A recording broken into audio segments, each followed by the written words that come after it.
What's up, guys? This is your friend, and we are back with a new fanfic. Which is what if demonic Naruto becomes bloodthirsty for 4th Hokage Part 1. And if you enjoy this fanfic, then please press the like button and subscribe to my channel Anime Hub 1.2 for more fanfic like this. And now let's start the fanfic. Scene change. A loud roar split the night as the great nine-tailed fox watched the man its container had married left her impaled on its claw, having substituted with the red head right before the reaper could rip out his soul. Everyone who was there was immediately shocked that the blonde had broken such an ancient law with almost no thought behind his action. He smiled to himself as he watched his son accept the remainder of the fox's chakra, while the many seals he had on his own body began to change the demon chakra inside his own body to match his own. Don't worry, Kushina. I'll be sure to tell Sarutobi to keep the villagers from going too far. The man said as he lifted the baby from the woman's arms, ignoring the slowly fading reaper and its shouts of broken deals. After all, he was the greatest Hokage. He didn't have anything to worry about now that he had all of the Uzumaki seals mastered. Just after he picked up the boy, his only remaining student and one of the three that was in on his plans, Kakashi Hatake appeared behind him. Make sure you tell Hiruzen the story, exactly as we practiced. I'll be heading to meet Obito before going to the bunker. The silver-haired man nodded as he took the child, glad that his sensei's plan was finally going into play. He didn't want him to go, but he knew his part. He was to make sure that the Anbu would never arrive on time to save Naruto until the beatings had gotten to a certain point. After that, the unsuspecting Hiruzen would arrive to save the boy and unknowingly aid his successor's plans. Minato smiled as he watched the silver-haired boy vanish before heading to one of the Namikaze labs, or an Orochimaru hideout, due to how perfectly the man had stumbled across them. It made him glad that his occultist clan mates' tests were so easily pawned off onto the snake man. The blonde vanished in a flash of yellow, never once catching the way his wife's corpse began to change. Konoha outskirts, Kyuubi destroyed zone, Naruto Uzumaki, 6 years later. Naruto Uzumaki was a lot of things: a 6-year-old boy, the only non-Yamanaka blonde in Konoha, and 1 year away from ninja training. However, right now he was smiling like he had just won the lottery. Why? Because his friend Alice had finally invited him to her home. You see, Naruto was not well liked in the village for some reason. He was always chased when he left the orphanage, which he often did despite the friendly woman who ran the place saying not to. He would even sometimes get caught, which meant he would go to the hospital to meet his old man and the silver-haired dog man.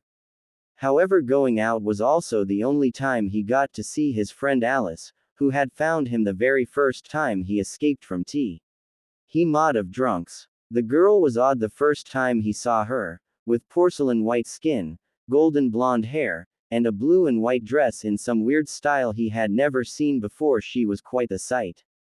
However, she was always coming up with games for them to play, like the knife-throwing game that was a bit different than the ninja one, and Catch the Rabbit, which was a game where he had to find a strange white rabbit that Alice would sometimes bring. She said that his name was Chernobog, but he just called it Snow. After that, the two would talk about Naruto, what he liked, what he had done since they last met, and if he wanted to play a special game with her. He always said no to that last one since he could only play it once, but since today was his birthday, he had said yes if it could be today.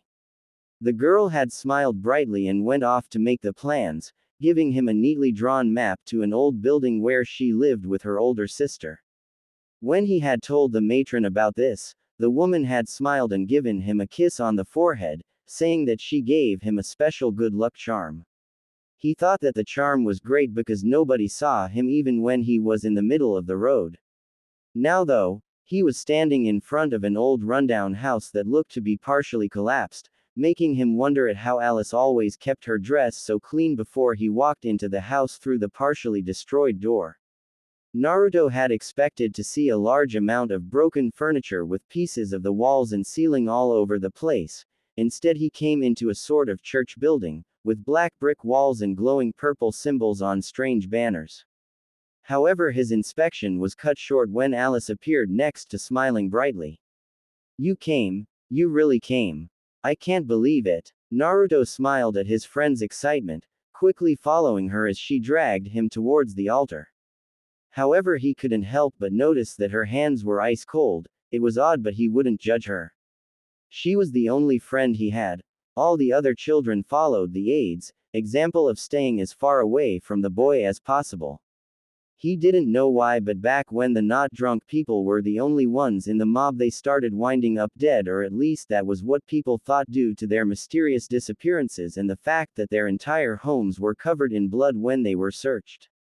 Still, as Alice began to lay him on the altar, a woman with long red hair and black priest robes walked out of a large door at the back of the church, which let Naruto catch just a glimpse of what looked like a woman before the door shut.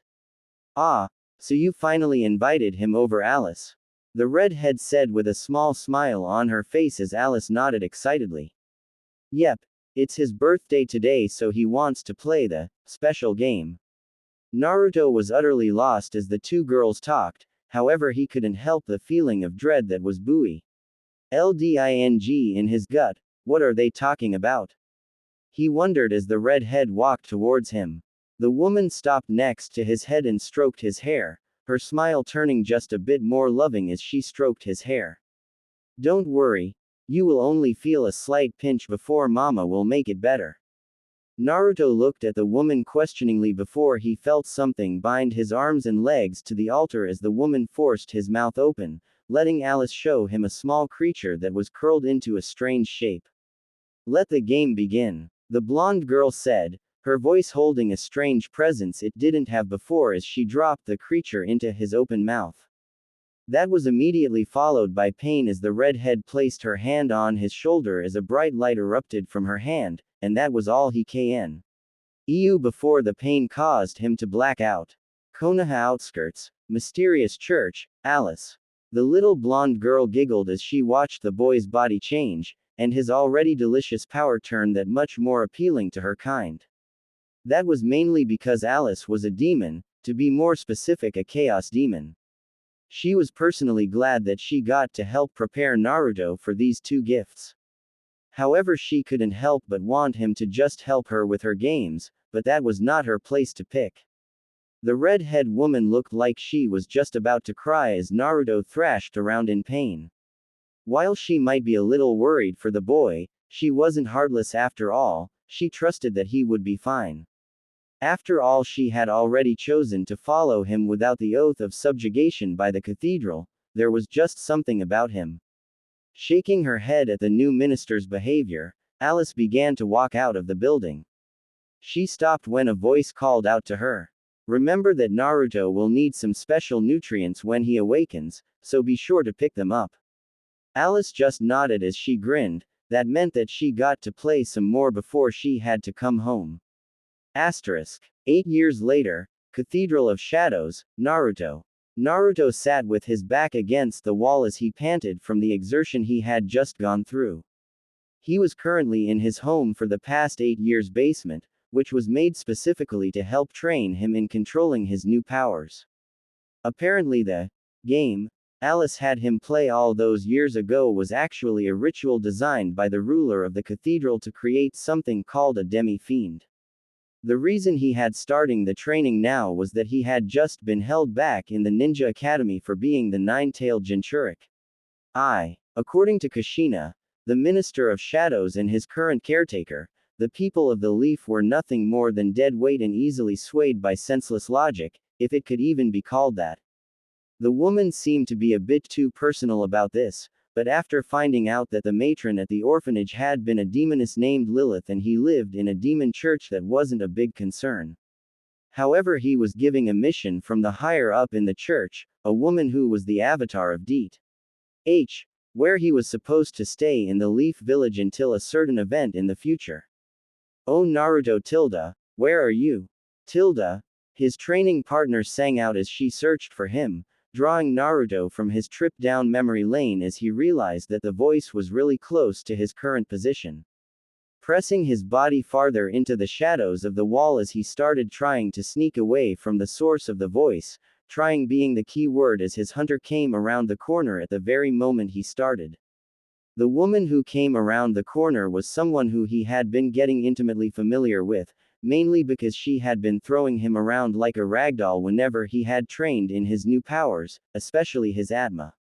The woman had long blood-red hair with two tufts sticking out of the top like ears while her eyes were crimson with slit pupils.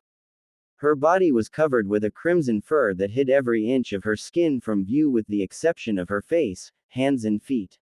However, the main draw of the woman was the 9 fox-like tails that sprouted from her back, letting everyone with 2 brain cells know that this was the 9-tailed fox that had attacked Konoha all those years ago. However, to Naruto this woman was Kurama, his sadistic teacher that took great joy, almost too much in the blonde's opinion, in throwing him through walls in an effort to get his many skills under control. Knowing that he was doomed otherwise, Naruto allowed a sliver of his newfound demonic power to slip into his system towards his forearms, morphing said areas into long 5-fingered fox paws topped with sharp claws as his left eye bleed into a solid crimson. Kurama frowned at the blonde's obvious fear of one of the powers she was supposed to train before grinning as she felt his other power building for an attack. At least he isn't afraid of that particular energy. The fox thought to herself as she charged the blonde, who only had time to yelp before he was quickly and brutally overpowered. 1 hour later, Naruto's room. Naruto sat on his bed panting after his training session, with the fox's Alice crouched behind him to assist in one of his usual after training routines, finding all of the pieces of the basement wall that had been lodged in his body from the many trips he had taken into the wall. In order to wait out the pain of the process, Naruto began to look around his room. It was very sparsely furnished, featuring only a wardrobe, his bed, and a crystal ball on a black marble pedestal. The room had dark blue walls with purple carpets to match the cathedral's colors, while his bed was decorated with a dark orange quilt with a red spiral in the center. It was the room he had been living in for the past few years and he had yet to change anything about it besides his bed sheets. That might be a good thing to do later. The demi-fiend in training thought before a grunt of pain forced its way through his throat, causing the blonde to turn a flat street. Onto the smiling demon girl behind him. Said girl only giggled before licking his blood off of the stone and tossing it into a small basket beside her. Can't you at least try to be gentle, Alice? Naruto asked as he had his first demon remove the shards of masonry from his back after his training. Again. The blonde Lolita merely smiled at him as she grabbed the last of the shards, before she violently ripped it from her friend's back. Why would I do that? You look so much better with a nice layer of red. I find it appealing to say the least. The girl followed up her statement by licking his blood off of the rock in a slow, teasing manner before depositing into the basket and jumping off the bed. Naruto sighed as he stood up to follow before a squeaky voice ripped through the air. Who said you could move? Certainly not Lady Alice. Both Naruto and Alice turned an annoyed glance towards one of their least favorite people, Chernobog. Chernobog was a white rabbit with a boy on its left ear that marked it as female. However, that was not as unusual to the duo. The more important fact about this rabbit was not that it could talk or that it wore a bow, but that it could not die. The reason Naruto knew that was because he had killed the thing 4 times in the past month while Alice had done it 12 times, but it always came back in a matter of minutes. However, it only enjoyed coming back when Alice was the one who killed it. Quiet, Chernobog. He is my leader, which makes him much more important than you. Do you understand, or should I let him play with you again?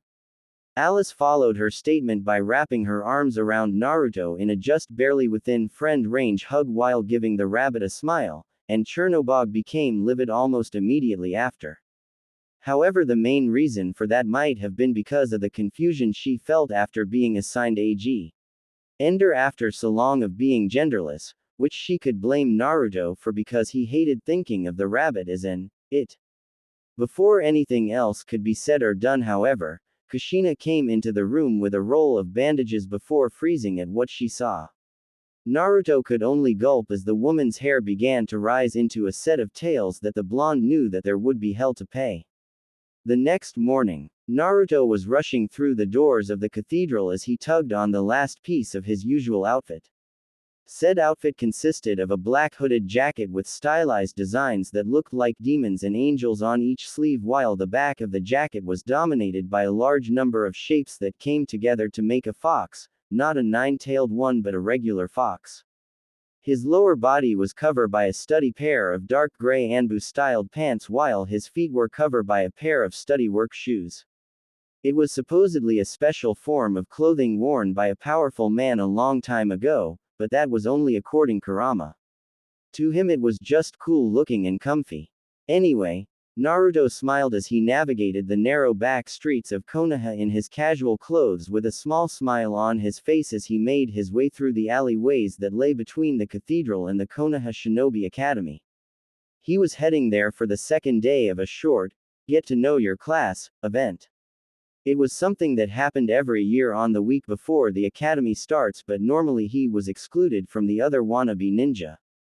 However, this time it was different, mainly because yesterday he had met a girl who had actually wanted to hang out with him before heading home. Now though, he was going to meet her again at the gates before heading to the Ichiraku ramen bar for something to eat. However, when he emerged from the alley, he came across something that immediately turned his good mood sour. His new friend, a girl that went by the name of Tenten, was in a rather heated argument with a bear of man.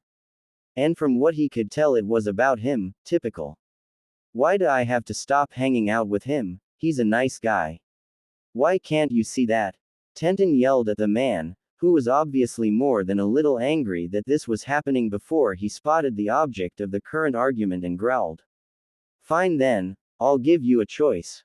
You can keep being friends with that boy. The man looked like he was forcing himself not to say something else, but I don't want to see hide nor hair of you at the shop again. The man stared Naruto down at this, really hammering it home for the blonde that he was the cause of this. The girl, however, didn't fold, but that might have been because she was only recently adopted by the man. That was something she was not afraid to let him know either. You really think that threat will work? Your wife adores me and will be really angry with you for kicking me out. The man growled as he realized that the girl was once again the winner of their arguments between them, and for the same reason as always. He shot the blonde one last dirty look as he approached before storming off, anger and depression all but flowing off of him. The girl frowned at the sight of her adopted father, as well as the hushed whispers of demonic corruption and fox hunts from the nearby civilians. She decided to brush them off for now and turned around to head back to the meeting point, only to gasp when she saw her new friend with a depressed look on his face. She didn't even get the chance to say anything before the blonde looked away as he let out a hasty apology and taking off towards the alleyways. Tenten took off after him, causing her to miss a team of 4 returning students take to the roofs after the blonde as well. Box Alley. Naruto arrived in one of the few alleys that ended in a large box due to the reconstruction by Kurama's forced attack.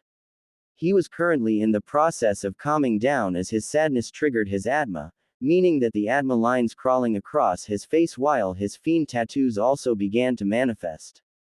All in all, it made staying calm really difficult due to the multiple warring energies in his body.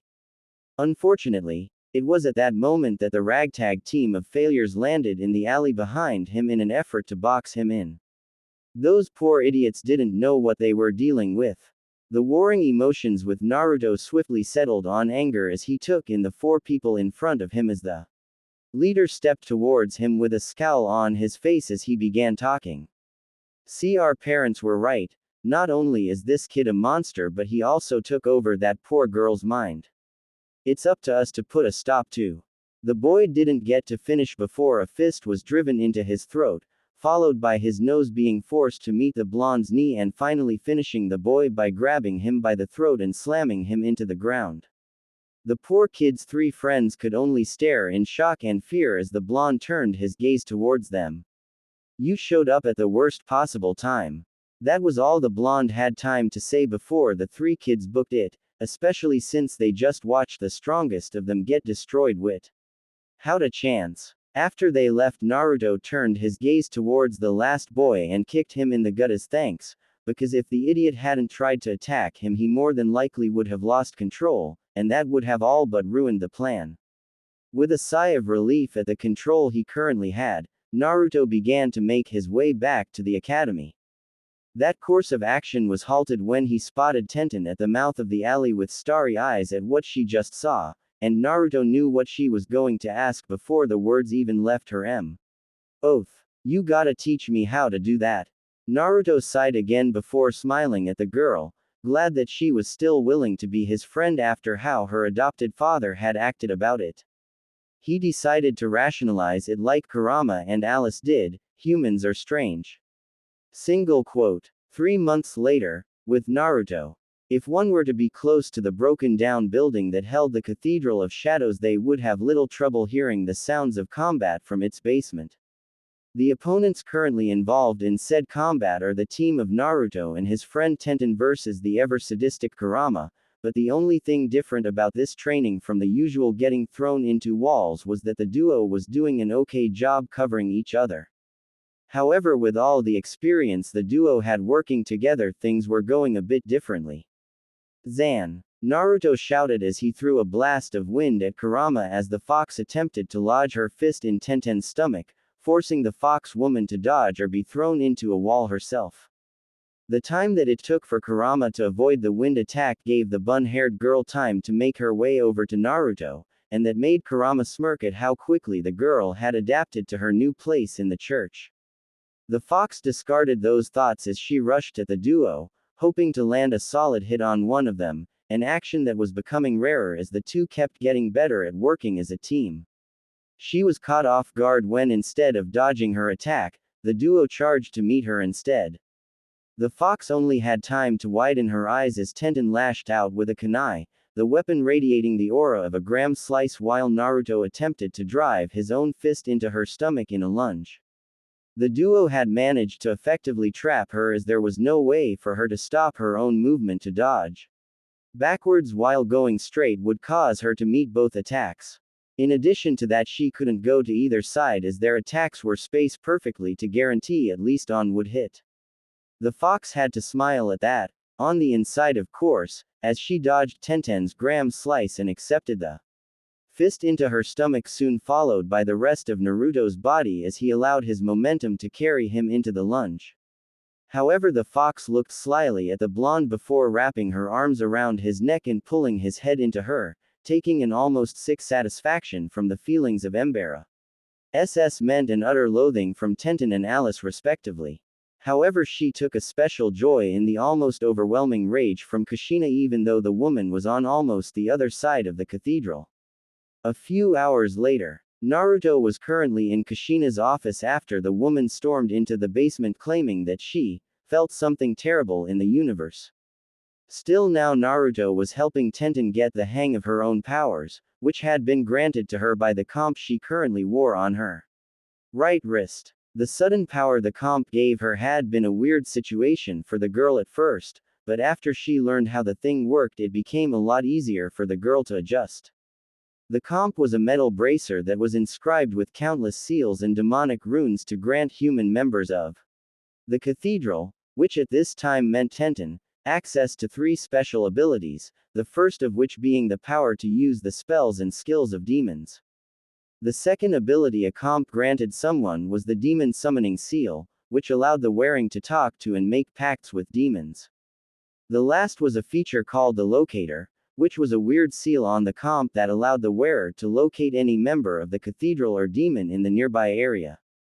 Suffice to say, Tenten was shocked when she had fiddled with it in class and found no less than 3 demons, not counting Naruto, and the school alone. Anyway, as Naruto helped the girl on one of the exercises she had been given to help get a bit of control on her pseudo-demonic energy, Naruto couldn't help but look back at how this situation came about. Flashback start. 2.5 months ago, 2 weeks after the previous chapter. Naruto was walking with a shocked Tenten as he led the way towards the cathedral after a very surprising visit from her father. Apparently the man had been serious when he had told the girl she would be disowned if she continued to hang out with him because now she was officially homeless. Not only that, but he was also going through various plans to cause the man pain as he helped carry the girl's stuff to the cathedral aft. Gathering it up off the street. However, he doubted the man was going to be able to hold his marriage together anymore because the duo could still hear the argument the man was having with his wife, and he was willing to bet that the just might end up having to find a new home after tomorrow. Now all he had to do is make sure that Tenten was able to get a place to stay at the cathedral, and that was easier said than done considering he had to convince 3 different people to let her stay. Then again, the only one who might have a problem would be the madam, but he might be able to find some way to convince her. Half an hour later, Cathedral of Shadows, the madam's room. Naruto was currently sitting in the chair and fidgeting as he watched the divider that separated visitors, meaning Kushina and Kurama before now, from the madam. He could see the woman who called herself the Avatar of Death moving about behind the obscuring barrier between them, and he had to admit one thing. This woman really had a way of making him seem really small without even trying, like something deep in his mind just knew that this woman could end high. In an instant. It made him wonder why this woman wanted such a large role in his life. So you wish to let your little friend stay with us? As the woman spoke, Naruto couldn't stop the sliver of dread that went down his spine as the woman spoke. He could almost imagine the flat stare she was giving him as she moved to the chair on the other side of the divider. After sitting a bit straighter, Naruto mustered up his confidence and responded. Yes, ma'am, she was kicked out of her home because of me, and I don't care about her life story, Naruto, but I am glad you decided to talk to me about it personally. This is only the second time you've ever been in here after all. Naruto once again felt the dread going down his spine at her words. Even though her voice had a definite happy tone, the reminder of just how little he actually talked to her put him on edge. I'm sorry, ma'am, but please let her. I will allow the girl to stay on 2 conditions. Naruto blinked at that. He was honestly surprised at that. Both Kushina and Kurama would grumble about how this woman required a lot of convincing whenever they left this room, so why was he getting his way this easy? What are your conditions, ma'am? He could almost feel the woman's smile as he said this, and the fact that he couldn't tell why she was smiling was worrying. The first is a fairly easy one. You must convince the girl to wear a device I had Lilith and Kushina make. The second one will be even simpler. Just visit more. I don't want to have to wait 2 years to hear from you again. Naruto gulped as he heard the thinly veiled tone of ire in her voice. It was almost like some invisible pressure had filled the room that let him know just how serious this was. I can do that, thank you, ma'am. I guess I'll talk to you tomorrow then. The pressure vanished almost instantly as the woman responded. Yes, you will, and every day after unless told otherwise. Flashback end. Naruto was broken from his trip down memory lane when he felt the pulse of demonic energy from Tenten, and he barely had the time to avoid the small knife of energy that the girl launched by throwing himself to the floor. He gave the girl a flat stare as he got up, and Tenten gave a nervous chuckle as she spoke. I finally did it. Shaking his head at the girl, Naruto could only grin as he responded with, yeah, now let's see you do it without attempting to carve my face off. The girl gave a pout at his words but got right back to work on molding the demonic energy into a suitable form. Neither of the 2 human residents of the cathedral had heard the sounds of Kushina forcibly restraining Alice as the demonic little girl tried to get into the room in order to maim the bun-haired girl for nearly hurting her blonde master. The next morning, Konoha Ninja Academy. Naruto and Tenten were currently sitting in their seats at the academy during the break and working out their plans for that night. The reason for their sudden bout of plotting was because of something they overheard from Kushina just before they had gone to sleep last night. The red-haired woman had been muttering about the Uchiha clan, an event that would happen tonight, and a woman named Makoto. That combined with how much the duo felt owed the woman for becoming their legal guardian meant that the duo had hoped that by going to the Uchiha district later they would be able to find Makoto and bring her to the cathedral.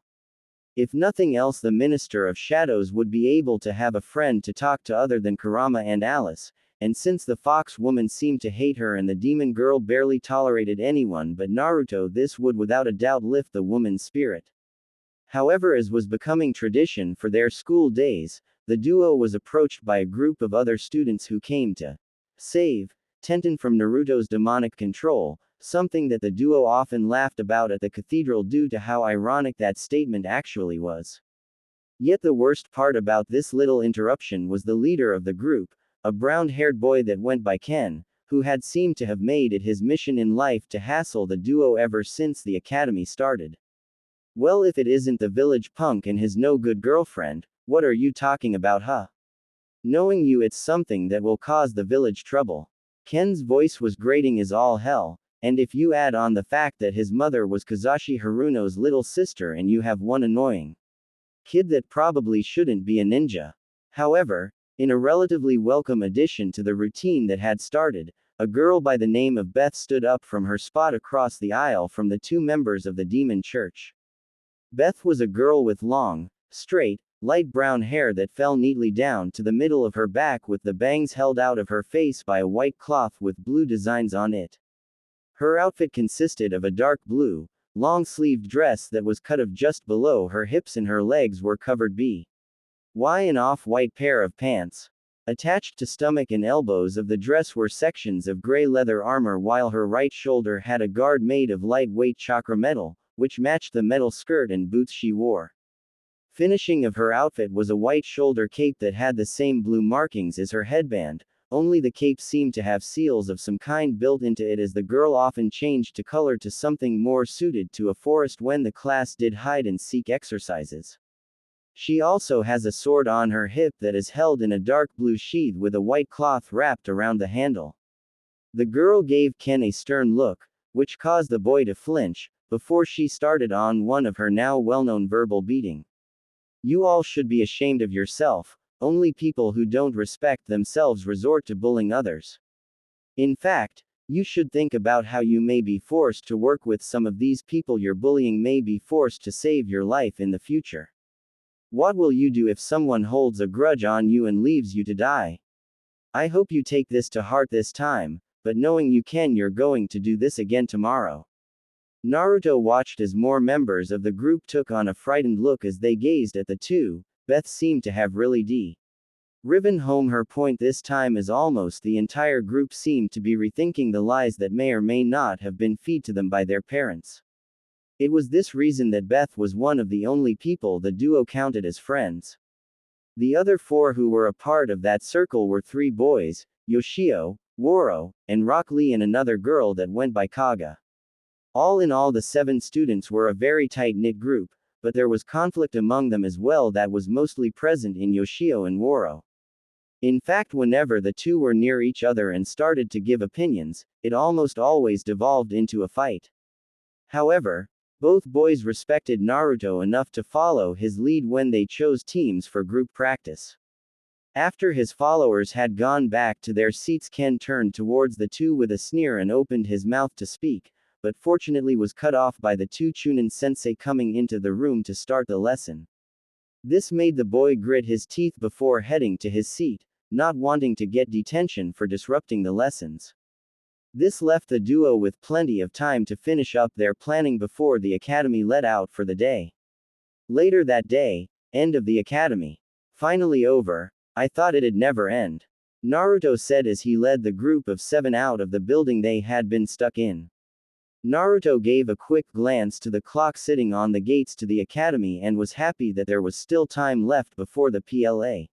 And he and Tenten had come up with needed to start, giving him some free time to spend with his friends. Speaking of friends, Naruto heard the telltale voice of Rock Lee, causing the blonde to look back at him as he shouted, "Indeed, Naruto, no matter how important this knowledge will be to our shinobi career, there must be another way to teach us than countless minutes of lectures." Rock Lee was a fair-skinned black-haired boy that wore said hair in a long braid and normally wore a Chinese-styled martial arts outfit. The boy had been the first to join the group after Tenten, having heard about the blonde convincing his guardian to take her into their home, and as such had stated that he was a man worthy of his friendship for being so generous. In response to Lee's statement, Woro gave a hearty laugh before responding with, "You got that right, fuzzy brows. I really wish they start train us in ninjutsu though." Woro was a slightly pale boy with short dark brown hair that he spiked up in the front while he wore a long dark gray camouflage trench coat over a white t-shirt and black pants with his feet covered by sturdy black boots, and he also wore a pair of tinted glasses. Wario's joining of the circle had been more eventful, as when he first met Naruto he was being beaten up by a group of kids that had claimed that he owed them EY. This led to Naruto calling the kids out, calling them weak for needing to gang up on someone to win. This led to the group turning their anger on him, which led to Naruto taking a few down before their numbers started to overwhelm him, as the blonde had never faced multiple opponents before. However, that quickly changed once Woro had joined the fight, and the two had quickly taken down the group and became friends afterward.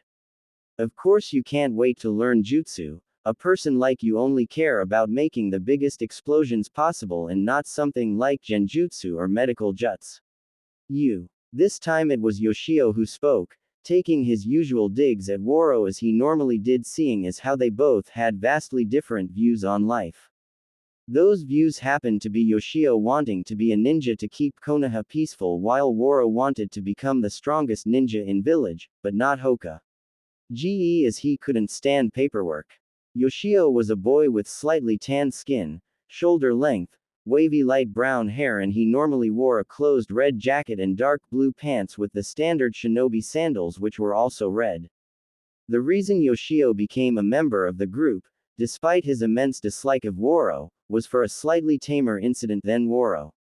On the day after the beating Naruto and Woro gave to the group of kids, Naruto had been heading to the exit from the bathroom when three of the group had managed to sneak up on the blonde as he entered the entry hall and get in a few good sneak attacks before he could respond.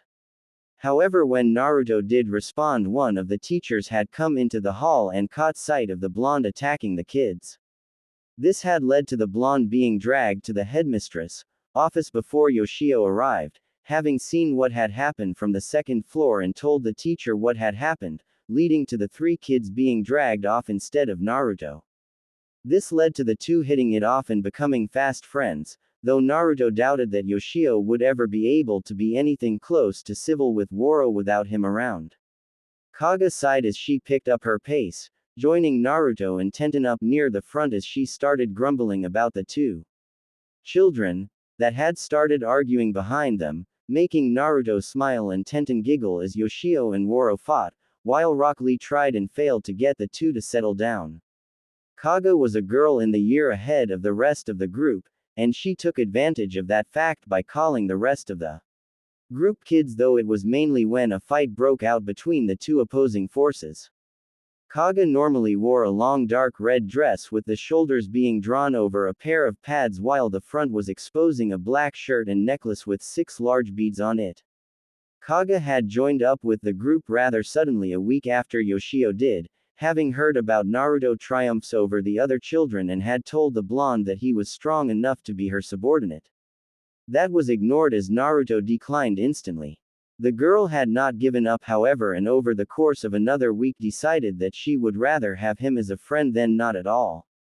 After the group had gotten a few blocks away from the academy, and Naruto had stopped Woro from attacking Yoshio, or vice versa, Tenten turned towards the blonde and asked, "So Naruto, what should we do now that the group is all here?"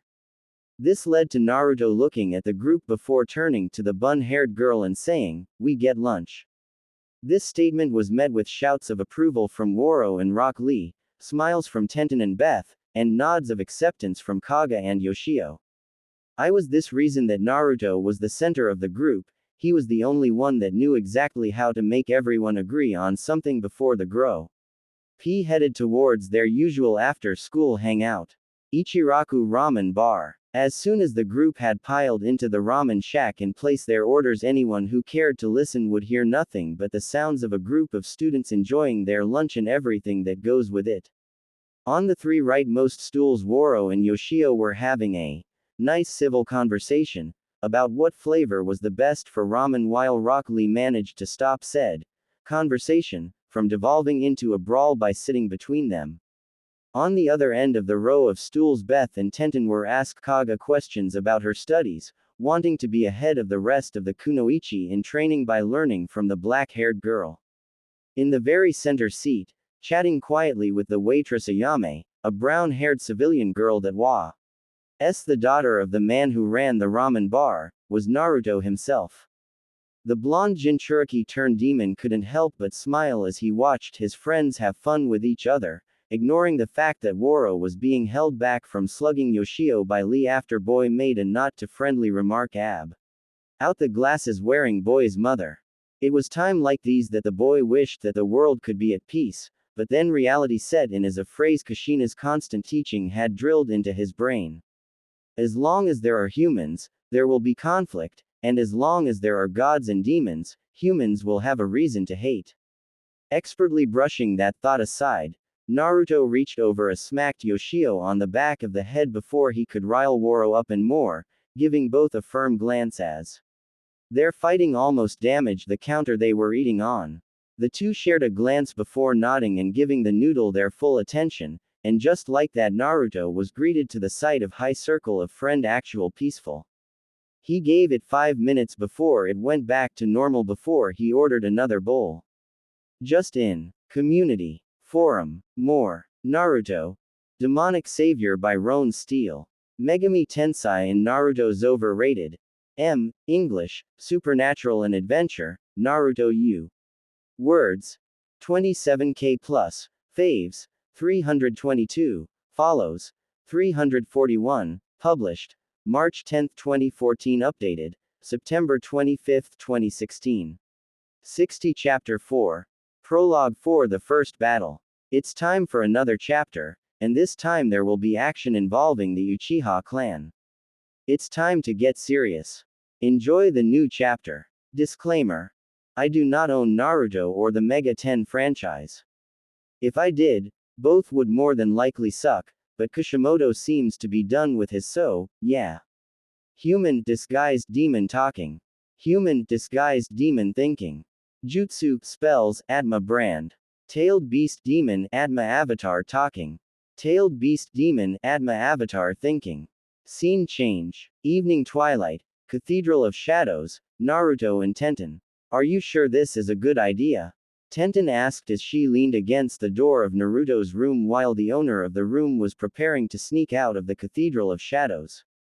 Of course the blonde only gave her a questioning look as he stopped sealing kunai into his right hand, giving the bun aired girl time to continue her questioning. Think about it, if you go there then wouldn't Kushina just get worried? I mean, she has been depressed since we came back. If she were to find out you vanished, she would more than likely come right after me since Alice and Chernobog are going with you.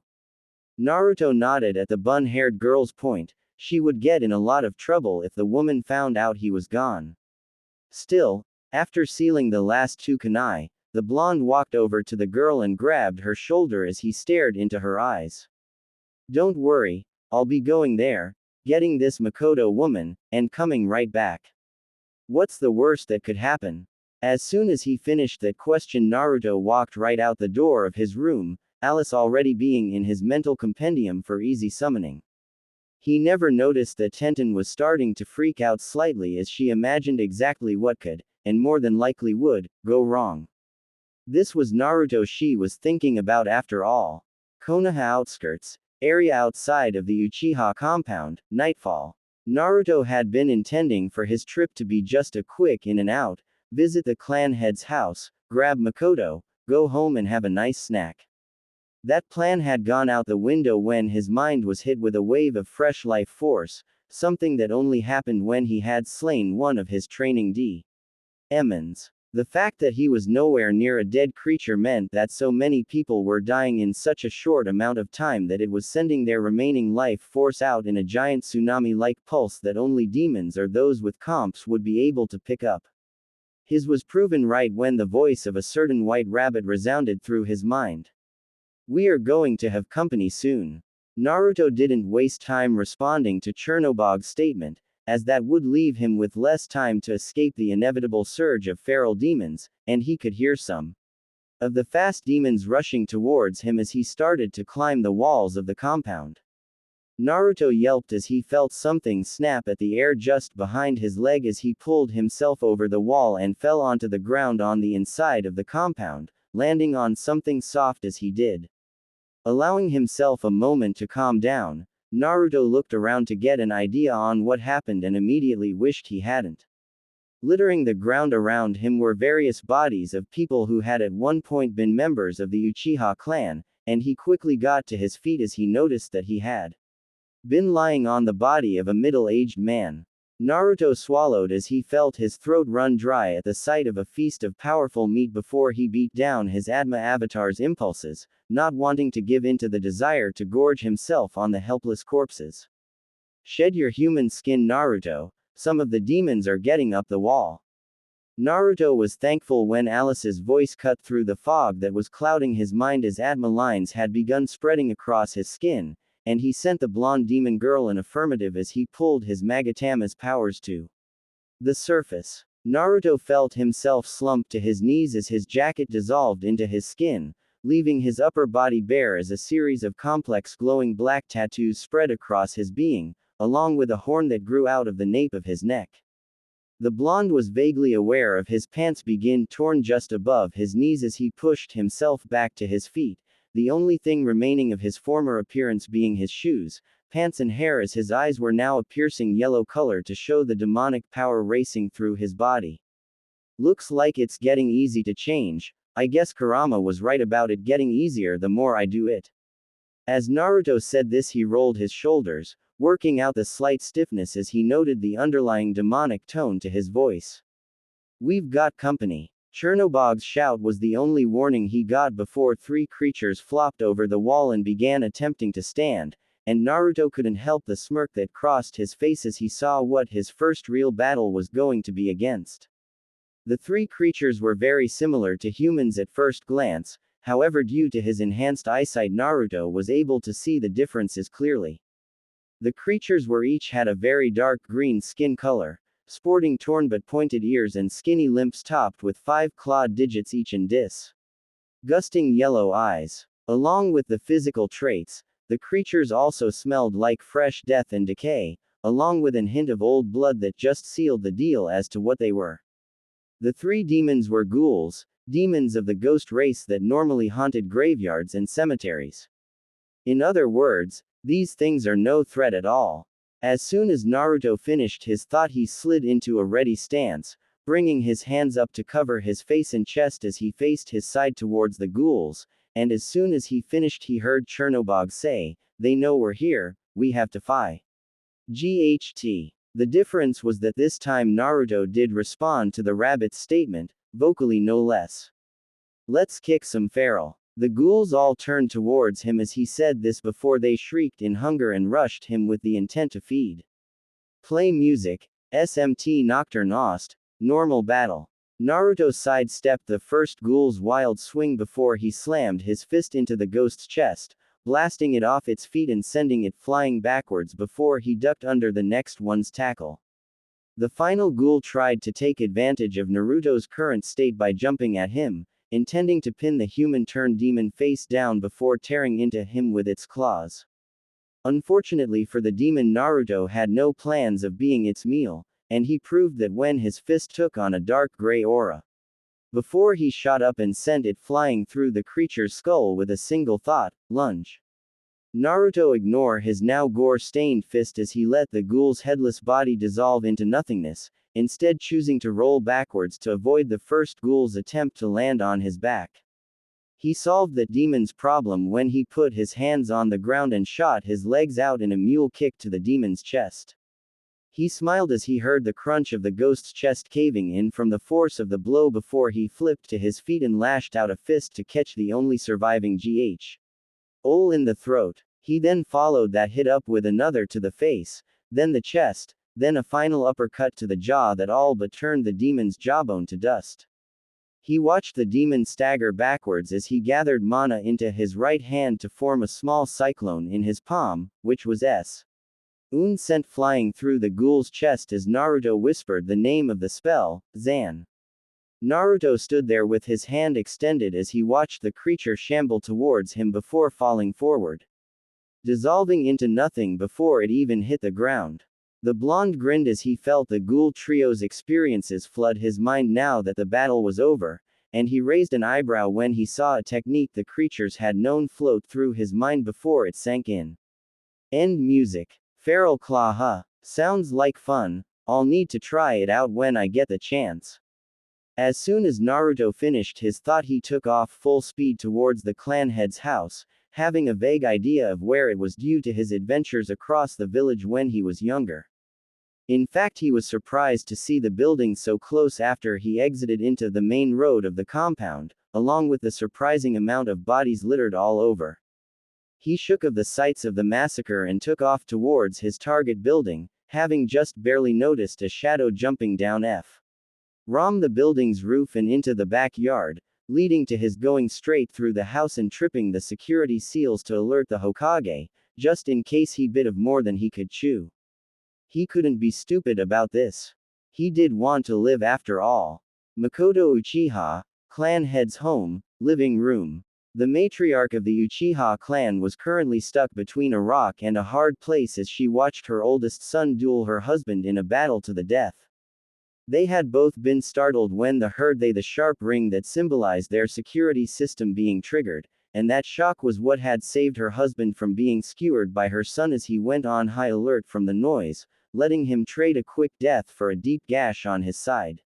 No, she was torn between helping her husband, the man who had given her 2 children and a wealth of happiness and love, and helping her son who had apparently murdered the rest of her clan due to their planned coup. The dilemma resolved itself, however, as when she had drawn her sword and had been about to join her son in putting down her husband, the wound he had received earlier caused him to overextend a slash with his katana, leaving him wide open for Itachi to take his head over with a clean slice straight through the neck, cleanly decapitating the man that had been his father. Makoto saw her son shed a tear for his father, allowing her to see that he didn't have his Sharingan active as he turned on her, his chest covered in blood as he had caught the body over her husband to lay him gently on the ground. Mother, don't resist. I have to do this to keep war away from Konoha.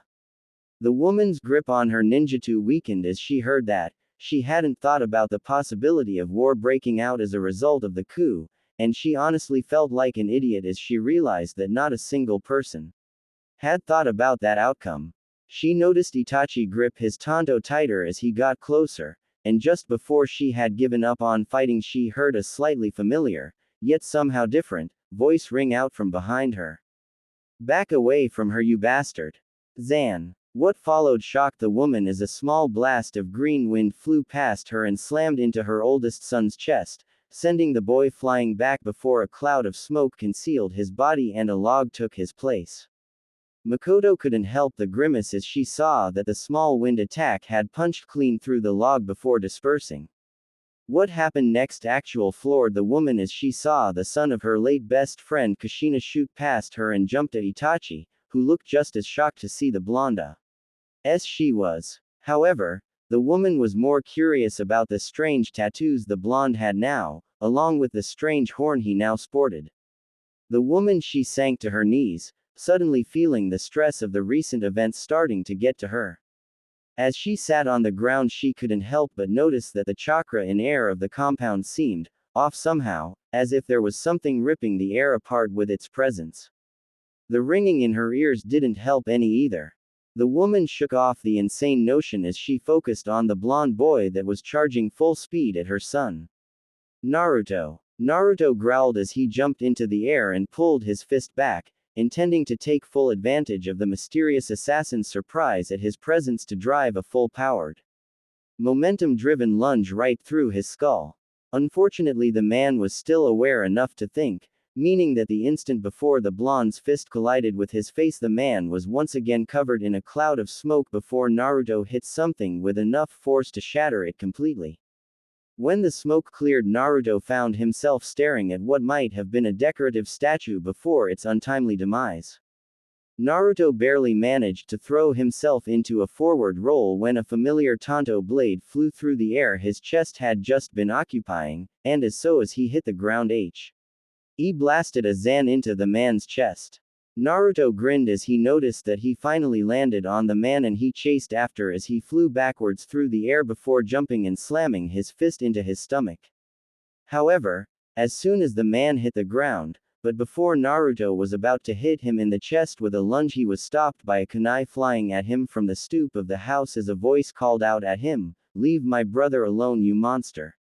Quote, that shout had come from a fair-skinned boy with duck-shaped hair, which earned a few giggles from the demons currently inside Naruto's mind, and everyone but the blonde was shocked when the kid charged him with another of his knives. Naruto was about to just knock the kid, who was slightly familiar now that Naruto really got a look at him, out with a low-powered Zan spell before his ears started ringing, followed by Chernobog suddenly shouting at him. Something big is heading this way, it feels powerful as well. The very next instant the building the boy had just charged out of exploded as something very large ripped its way through the building. The explosion kicked up a large cloud of dust as well, forcing both Naruto and his opponent to their eyes in order to keep from being blinded. When the dust cleared, both of the fighters stared in shock at what they saw. Standing on the destroyed remains of the building was a large 4-story tall skeleton made of blood-red bones with a strange design on its forehead that looked kinda like a circle with 3 magatama attached to it. However, Naruto's attention was suddenly drawn to the beast's hands as he saw the beast moving them towards its mouth, and he starting running towards the creature, anger and worry making him ignore the 2 shouts as he charged the powerful demon about to eat the black-haired woman. Almost immediately after Naruto started moving, he caught sight of his previous target rushing past him, his free hand running through seals as his Tanto glowed with a film of chakra. This time Naruto actually caught what the man said as he all but roared, "Let go of my mother." The creature stopped its attempt to eat the Uchiha matriarch as it heard the man's voice, and as soon as it laid eyes on the man it roared and chucked Makoto away before a massive, distorted voice shouted, "Itachi, you die for your betrayal." Naruto had caught that little bit of information as he rushed over to the limp body of Makoto, and he was relieved to see that she was still alive despite being nearly crushed and then being thrown and bouncing against the ground like a rag doll. He still knew that he needed to get Makoto out of here and back to the cathedral, but his demonic instincts were all but screaming at him to kill the feral that had harmed his prize. Deciding to feed his darker impulses, Naruto quickly summoned Alice to let the demon girl take care of Makoto on her way home, knowing that the little blonde chaos demon would take care of any feral demons on her way back as she all but squealed at the chance to play as much as she wanted. As soon as Alice had left his sight, Naruto rushed towards the now named Itachi to see if he could tip the odds in his favor. After all, this demon seemed to have a personal grudge against him, and judging from how Chernobog was screaming bloody murder for him to run, he was going to need all the help he could get. Naruto was impressed with how well the man was handling himself against the giant skeleton demon. He had managed to remove the bone on 3 of its fingers while he was distracted with Makoto with zero knowledge on demon slaying. Still, the blonde could tell that the man was having trouble avoiding the demon's attacks. "It's lucky for him that I'm here then," Naruto thought as he fired a Zan spell at the monster's hand as it descended on the black-haired man. Itachi spared a second to glance back at the blonde before refocusing on the massive monster he was fighting with. He knew that he was completely ignoring his orders, but he was facing a much bigger threat to the village than his clan's attempted coup. He was just glad that Naruto seemed to be on his side now. He really didn't want to have to fight this monster and the strangely tattooed blonde at the same time. Going through a short string of hand signs, the Uchiha sucking some air before expelling a fireball with a shout of, "Fire style, Grand Fireball Jutsu." The ninja was pleasantly shocked when a mini tornado impacted his jutsu, empowering it enough to cause the titanic skeleton to reel back as the flames coated its skull. As the demon was recovering, Itachi took the time to question his blonde companion about his sudden lack of hostility. Why are you helping me all of a sudden? We were fighting not even 10 minutes ago. Quote, Itachi didn't take his eyes off the skeleton as he waited for the blonde's answer, which filled the Uchiha's head with questions when he heard it. I'm not going to let this demon any closer to my home, plus I really want to test my powers against something that's not impossible to win against. So we better kill it, here and now. Naruto didn't bother to wait for Itachi's response as he shot forward, his fist encased in the gray energy of his lunge skill before slamming it into the creature's already weakened shin bones, shattering them and forcing the creature to fall to its knee as its their leg was destroyed. Naruto was saved from the creature's surprise attack when Itachi appeared near him and moved them out of the way of a wild smash that cratered the ground they had just been standing on. You foolish boy, why are you siding with Konoha's weapon against us? Does your betrayal know no end? After the demon roared its question, Naruto wasted no time in responding to the monster. I can't take any statement against individual thought seriously when it comes from a monster with more than one mind. Pitiful. Naruto smirked as the monster began trying to refute his claim, but in the end the monster could only roar in pain as it gripped its skull as its minds began warring with each other. It gave the duo the perfect opportunity to get in a few attacks, which they did as both Naruto and Itachi rushed forward and shattered the rest of the creature's legs below the hip. As the duo retreated away from the monster and getting prepared, and it collapsed to its elbows before wordlessly ring at the duo. After the monster roared it and dragged itself towards them before it attempted to grab them, and while the duo was able to avoid it, the unconscious boy behind them was not able to. In the following moments Naruto was caught off guard by Itachi's actions. The man had actually moved slightly past him, screaming in anger as he called out the name of the boy in the monster's hand, Sasuke. The boy started to regain consciousness at the man's shout, and he was quickly made aware of his situation as he called out for his brother as his head was placed to the monster's mouth. However, in the instant before the mouth could close on the boy's neck, he was suddenly replaced by Itachi, and the older Uchiha was barely able to stop the top jaw from connecting with the bottom as it dug into his back. Naruto finally got over his shock when Itachi looked over at him and called out to him. The man was about to call out to the blonde, but before he could get a word out, the jaws closed on the man. Naruto could only watch as Itachi Uchiha was bitten in half by the Odokuro, and the blonde didn't wait to attack as the creature began laughing. We have won, Itachi. Your loyalty to Konoha was impotent against our wrath. And now we will. The monster didn't get to say anything else before Naruto slammed into its skull, his entire body coated in the physical energy of lunge as he splintered the creature's skull. The monster dropped the man's lower body after the attack, but Naruto ignored that as he reeled his arm back before slamming it into the monster's skull again, punching a hole into its skull as he did. It was in that moment that Naruto realized what Itachi had meant as he was thrown backwards by a sudden explosion. The blonde was sent to the ground some distance away as the creature's lower jaw was blown off by the man's last attack. In the next instant the monster dropped towards Sasuke, but the boy was saved by Naruto as the blonde tackled him out of the way, suffering a gash on his side as he did. After making sure the boy was safe, Naruto turned towards the monster as it began trying to push itself up on its broken arms. We will not lose here, we will destroy Konoha, we will not die to the Leaf Village's pet. Naruto ignored the monster's threats as he rushed towards it, and when he finally reached it he used lunge to destroy one of its arms before launching a Zan spell into the other as he continued past it. With its arms gone, the monster could only watch as Naruto walked towards it, its empty eyes watching the blonde as he moved to finish it off. How did we lose? The blonde knew that it wasn't asking him, but Naruto answered the demon anyway as he created a tornado around his arm before reeling it back. Because you can never predict what someone will do for their loved ones.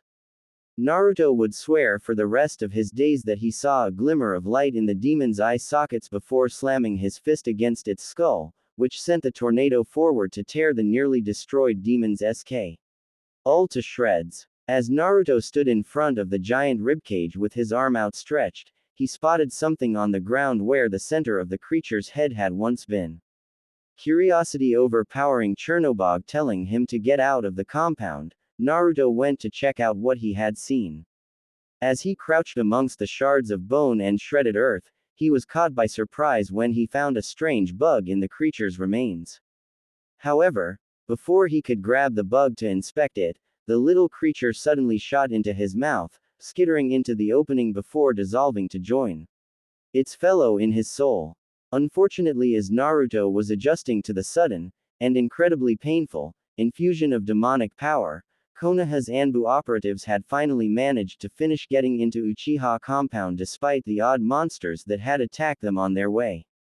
What they saw when they arrived at the clan head's building was nothing short of shocking.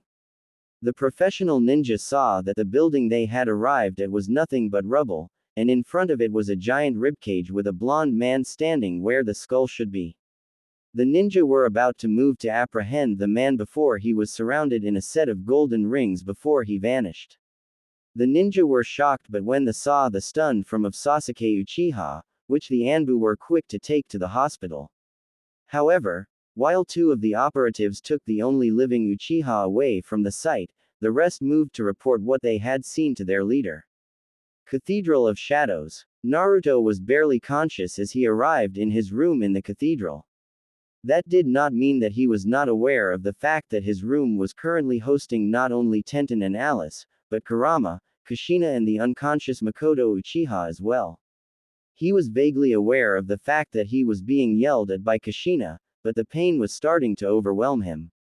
Everyone in the room was suddenly aware of Naruto's state of existence when he passed out. They all started to freak out almost immediately.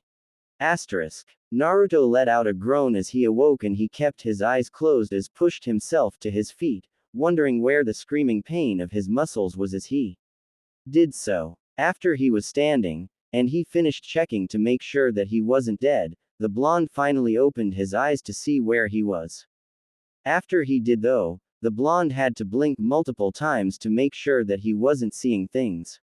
After all, it wasn't every day you found yourself in a circular room that was made of 3 different materials. On his right, the room was made of black rock which had reddish yellow lines, which looked similar to magma, spider webbing through it. On his left, the room was made of solid white marble with golden patterns embedded into it.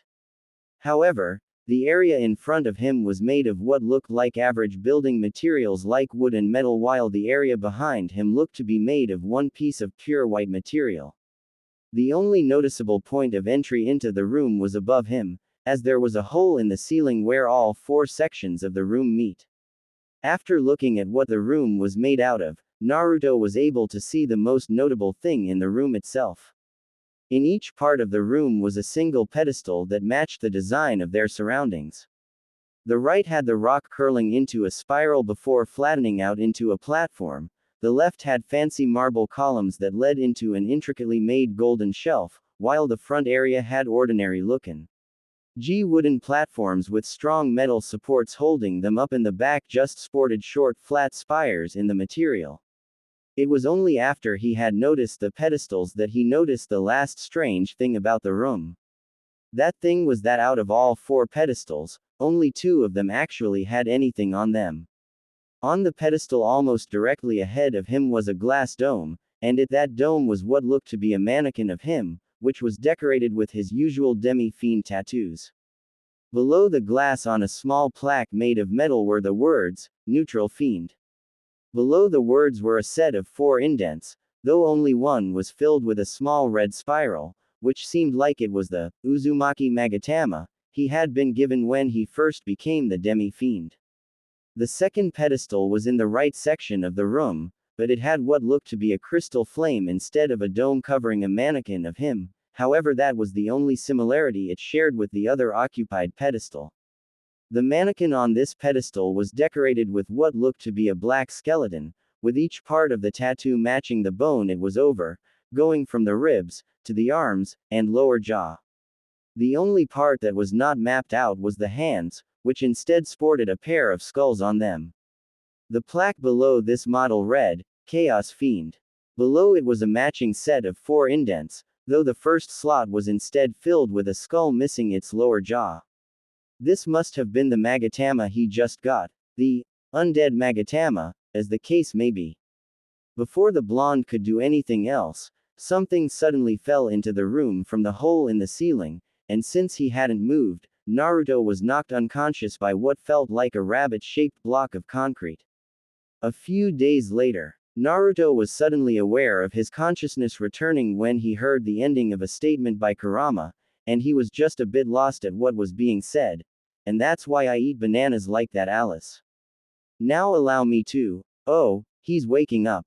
In the next moment, Naruto found that he was pulled into Alice's familiar embrace before he finally opened his eyes, and to his credit he was only slightly weirded out that Kurama and Chernobog were sitting at a tea table which was somehow stuck against his ceiling, which Alice had just dropped from. Looking at the other occupants of his room, Naruto was quick to ask what he had missed, and while it only took 5 minutes for Alice to explain what had happened while he had been unconscious, which could be shortened to, "I watched you sleep." The blonde expertly brushed that off though, mostly because Alice didn't need to sleep and spent the time watching him instead. However, he knew that the demon girl would tell him if something important and prepared to relax before the voice of Kurama ruined it. "Hey kiddo, before you get too comfy you're gonna need to go see Kushina and the madam about your little field trip." The blonde gulped at that, already having an idea of what was going to happen when he got there, but he still stood up and drew his demonic companions into his mind before making his way to the madam's room to take his lumps. Madam's room. Naruto was shocked that he wasn't the only one in the madam's room. Well, he had been expecting to find Kushina, but that was about it, but the shock was because all of his friends were in the room. Before he could ask any questions on the matter, a familiarly firm voice orders him to sit, and given who had done the ordering, the blonde was in his seat in no time. As Naruto sat, he suddenly realized why his friends didn't comment on seeing him. The atmosphere in the room was strangling. Now that the group is all together, this meeting can finally start. Gulping, as he usually does when he enters this room, Naruto was once again the person to take charge of the situation by asking the mistress the question on everyone's mind. Madam, why are my friends here exactly?" Naruto's voice was apparently all that was needed to give Woro the courage to open his mouth. "Yeah, we only came to check on Naruto." "Why did you?" Woro did not get to finish before he was forced into silence by the madam's power filling the air. "Shut up, human. I did not give you permission to talk." After about a minute or so of everyone, except Kushina, choking on air due to the inhuman power, the madam led up before answering Naruto's question. "To answer your question, my subject, I have observed your ally's skill in demonology. I have decided to allow the rest of your circle the same privilege. I will accept your thanks at the end of the day." As she said this, Kushina moved to herd the fully human people out of the room, and Naruto stayed to just in case he was in trouble, and he did not want to make it any worse. It was only after the door had shut that the madam spoke. "So, I noticed that you snuck out without telling anyone a few days ago, ruining a mess of plans I had laid as a result. And I have to say," Naruto tightened up as he heard this, waiting for the inevitable punishment, "excellent work. You have proven yourself capable enough in combat to defeat a highly dangerous demon with minimal assistance. Your powers as a demi-fiend are truly above my expectations. You may go when you wish, by the way." Quote. Naruto was barely able to keep seated after that. He had been expecting to get a harsh punishment or worse, extra training with Kurama. Still, as he stood and he made towards the door, he remembered that he had one last question on his mind. "Thank you, madam, but I have to ask, where is Makoto Uchiha?" The madam chuckled at the question before answering. "She is in training to become a minister of shadows, however you will have to learn how to use that new Magatama you found. Kurama will be sure to train you just as efficiently as she did with your other." That was all Naruto needed to hear to completely destroy his good mood. Naruto waited patiently for his turn in the exams as he waited for his name to be called to finally, at long last, become a spy in the ranks of K. Anaha's shinobi forces. Granted, this test would probably be more exciting if he was 1 year back, as that class was literally filled with clan heirs and other influential children, but he wasn't going to lose the chance to be placed in a team with his friends, including Kaga, who had purposefully flunked her test in order to be in the same class as the rest of them. However, seeing as all this waiting was boring as all get out, Naruto decided to reflect on what happened over these past few years, mainly his introduction to the 4 alignments of demons and his journey to collect at least one Magatama from the 2 he was missing. It would sure as hell be more interesting than watching a bunch of no-name generic cannon fodder try to pass an easy test. Flashback start, 2 months after last chapter. Naruto was seated in his chair in the madam's room, having been called here the very second the academy let out. Thankfully Tenten and the others were able to cover for him when he was suddenly engulfed in the golden rings of a recall spell. He could tell that the woman on the other side of the divider was thinking about what she was about to tell him, but it had been almost 10 minutes and he was starting to get concerned. In fact, he was about to risk talking when the woman finally spoke to him. "My fiend, tell me what you know about the forces that govern a demon's alignment." The woman's voice held the same presence that it always did, but he thought he could detect something else in the woman's tone. Was she worried about something? He pushed that thought back for now and focused on answering the question he was asked. "All I really know is that Alice and Chernobog are chaos demons, and fairies are a type of neutral demon. Is there something else I should know, ma'am?" His question was met with quiet muttering from behind the divider before the woman spoke up once again. "Then you and I have a lot to talk about then, my fiend. This is going to take a while, so we are going to be here until you understand it. Make yourself comfortable, my fiend, for I will explain this necessary information for one such as yourself." Naruto was surprised at this statement. The madam was almost always a woman who spoke in short but important statements. This was the first time he had ever heard her speak this much in one burst. This really must be important, though he hoped it wasn't bad news as he thought the Atma information was. "I will start the explanation with the alignment of law. This alignment is the main force of the angelic and holy forces. As I know it, the forces of law all desire to bring about their goal of a golden kingdom of eternity and peace. However, those who oppose it call this kingdom they desire the kingdom of stillness due to how they wish to achieve it. Examples of law demons are, as you can guess, angels. The color associated with law is blue." Naruto was shocked at this information. Who knew that there was something like this? He knew that there was something similar from the bits and pieces he knew about Alice and Chernobog's past, and while he didn't care enough to pry too much into it, this just made him wonder why didn't know about this sooner. On the opposite side of law is chaos. This alignment's main force is made of any and all demons who don't have any sort of leadership. Examples of the demons of chaos are the undead, any and all sorts of demon that humans tell stories of. Then there is the army of chaos, the only group of demons of this alignment with any sort of leadership. The army of chaos aims to make a world where only the strong survive. The forces of law regard this movement as nothing more than senseless violence and destruction. The color associated with chaos is red. Naruto was once again blown away by this information, mainly because Alice was a part of this group of demons. It made him wonder exactly how much he didn't know about his most loyal demonic companion. Did he even want to know? He didn't have time to ponder his answer to this question as the madam continued her lecture. The third main alignment is neutral.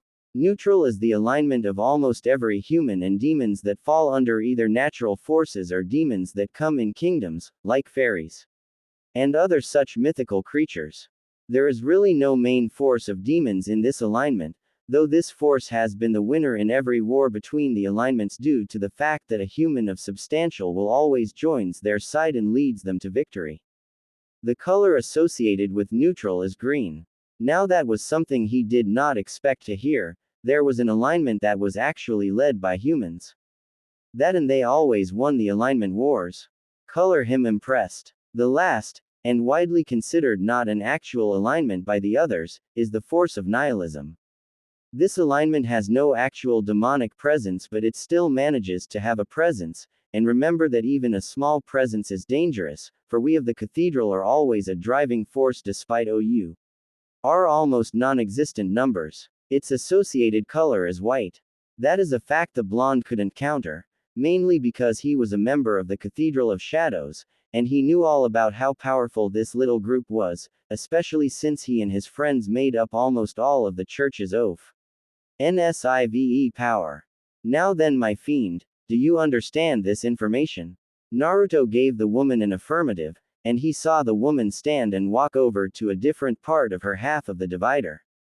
He was not surprised when she spoke to him once again. Then you understand how imperative it is that you gain access to a Magatama aligned with each one of the four correct. Luckily for you, after you found the undead Magatama, I have been trying to get our mutual friend Lilith to start working to assist us in tracking down Magatama. Now all we have to do is wait for her to come to us with the locations. This will give us plenty of time to make sure that you can gain some demons of the three main alignments. This way you will be able to keep yourself informed on the movements of each of them. Ah, here it is. With her piece once more said, and the thing she was looking for apparently found, the madam returned to her seat and muttered something under her breath before a strange item appeared in his lap. He knew that he would get an explanation, so all he had to wait. And he wasn't wrong. This item is an old device known as a smartphone. This item was used in another universe to communicate across long distances, and could even be used to run a version of the demon summoning seal, though it was called a demon summoning program instead. This will allow you to talk with any member of the cathedral, along with myself, at any distance. It also comes equipped with an application called a GPS, which allows you to know exactly where you are anywhere in the world. Truly, this is one of the true prides of human creation. Naruto's surprise was twofold, as not only was he impressed by the flimsy-looking rectangle's immense usefulness, but also by the fact that the madam was actually talking with a large amount of excitement in her voice. Maybe this was the woman's passion, otherworldly technology. Though to be fair, he did enjoy the way the back of the phone was decorated with an angel, a demon, and a human, all drawn in incredible detail. Now then, my fiend, you are dismissed. And remember that I will be expecting you to call every day you cannot visit me in person. This allowed Naruto to stand up and head towards the door, already trying to find his way around this strange device as he did so.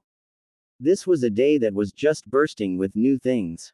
Half a year later, it had taken quite a lot of convincing for the madam to get Lilith to search for possible Magatama positions, which was shocking to almost everyone at the Cathedral of Shadows because the woman was able to stand up to Somio, who was literally deaf. Anyway, the negotiations finally ended when Naruto offered to do anything the demonic woman wanted, no matter what it was. It was at this point that the atmosphere in the room went from incredibly tense and slightly murderous to incredibly pleasant, at least as far as Yuto noticed, because he was suddenly dragged out of the room by the demoness as she promised to get to work after she got what she wanted. The less said about the noises that echoed from the madam's room after that, the better. Getting back on track, Naruto was navigating his way to the location of a supposed law-type Magatama with his usual partners of Alice and Chernobog in his mental compendium, though they were joined by Lilith's favor, a Lilim, one of the demon's many children. Or so they say. The demoness that appeared was remarkably human-looking, with tanned skin that was a few shades under his own.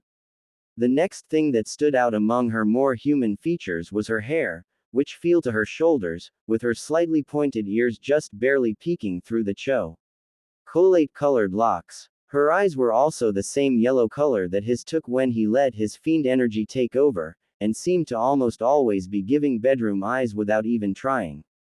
He also noticed that she wore a thin white vest that was just barely able to cover her, and it seemed to stick to said feature like magic, which might actually be true now that he thought about it.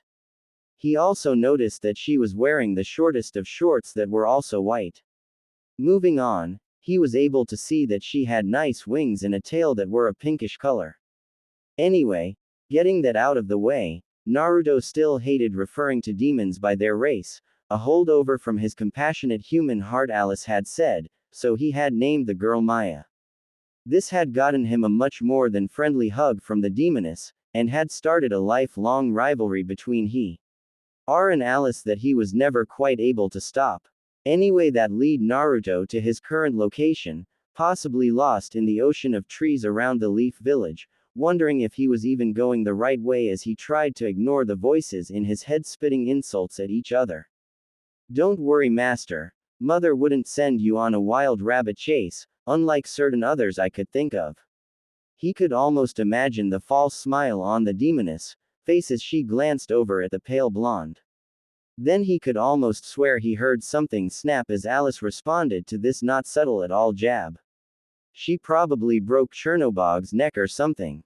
Don't worry, Naruto. The pale-skinned demoness seemed to draw out his name, like she was taunting her opponent, with the knowledge that she wasn't bound under the cathedral's protective charms, which forced all but the most powerful demons to refer to their summoners as master. I can feeling something powerful in the direction you're heading, and I'll be sure to let you know if that changes. Quote, undead bitch. And then all sense of false positive emotions was destroyed. Night slut. Naruto decided that now would be a good time to tune this conversation out and focus on dodging that giant arrow of light. Naruto hit the ground just a split second before said arrow split his skull like a fruit. The tree behind he was not so lucky and had most of its trunk removed by the arrow's obviously holy power, letting the blonde-haired fiend see just how much damage it was capable of. Turning towards the direction the arrow had come from, and he was not all that surprised to see the form of a creature with large white wings and skin that looked more like porcelain than anything else. The next thing he noticed about the creature was that it had no face, just a golden cross where its face should have been, while the bow it wielded was made of a golden wood-looking substance with leaves that were white as its skin and no visible bowstring. So, you are the lost lamb our head priest has told us so much about. This must truly be a blessing from the Lord. The creature's voice was a strange mix of sounds, almost like it was a recording of various sounds making the noises required for the words rather than an actual voice. Now then, lost lamb, the monster creature was soon joined by two exact copies, though one wielded a sword a shield while the other had a large hammer, both of which were made out of the same not quite wood as the leader. As one the holy creatures announced, cast off your demonic chains and prepare to serve our Lord. Naruto gave the monster a look like they were absolutely insane as he allowed his human disguise to give way to his demi-fiend power while simultaneously summoning Alice and Maya from his head, both whom immediately put their argument aside and focused on the foolish creatures that dared to target their beloved friend master. The sight of the female demons beside them seemed to infuriate the angels as well, and in less than a second, each of the angels had been taken by one of them, with Naruto having taken the divine that shot at him. Naruto started the battle as anyone should, by driving his entire body into the angel's chest in his signature lunge attack, which he followed with an uppercut using his feral claw skill to actually cut the being. The angel, shocked at the suddenness of the attacks, had no choice but to take both strikes before it was sent backwards by a hard kick to its chest. By the time the angelic being stopped itself, Naruto was able to swap to his Chaos Fiend tattoos and launch a bolt of pure poison at it, the Poisma SK. Ill granted by the undead Magatama, which hit the law-aligned demon square in the chest. This had the effect of making the demon take a knee as it felt the poison start coursing through its body. The angel had started to raise, suddenly aware that it had underestimated the blonde's level of demonic corruption. Before it could do anything to try and turn the battle around, however, Naruto slashed the angel across the chest with a knife hand as a slight yellow glow surrounded it. This was his static claw skill, which was followed by a finishing move that was little more than a roundhouse kick ACR. Os the skull. Naruto took a few short hops away from the angel as he wiggled his fingers, and he smiled as he was quickly getting used to how he should act while using this alignment in battle. Whittle the enemy down with negative effects before delivering a powerful attack to knock them down. As the angel was trying, though it was more like failing, to get back to its feet, Naruto wondered how it was that something so weak had gotten a Magatama. It didn't make sense to him. Putting those thoughts to the side for now, the half-demon switched back to his main alignment and decided to just end this battle here. As the demi-fiend was advancing towards it, the angel's mind was racing with thoughts.